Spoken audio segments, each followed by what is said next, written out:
Hi everyone, welcome back to my channel, and in today's video I'm gonna be sharing with you how I got this soft glam makeup look. Now the main focus of this look was on the skin, and as you can see my skin is looking so fresh, dewy and juicy, and it might look like I have used a lot of high-end products, but trust me, all of the products I have used today are from drugstore.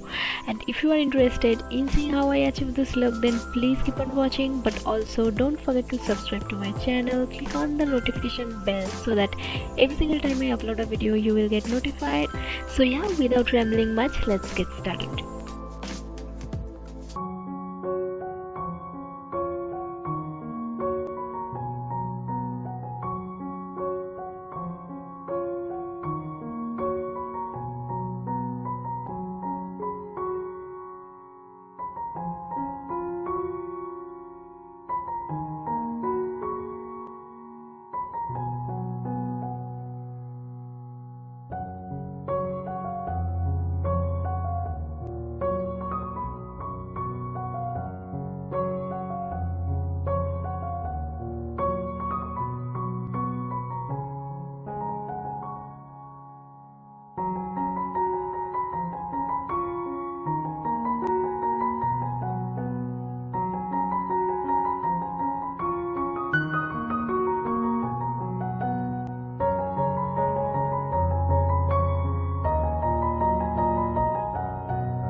So yeah, that's the finished look. That's it for today's video. Thank you so much for watching. I hope you guys like this makeup look. If you do, then definitely let me know in the comment section below. Give this video a big thumbs up, and also don't forget to subscribe to my channel before you leave. And yeah, that's it for today's video. I will see you in my next video. Bye.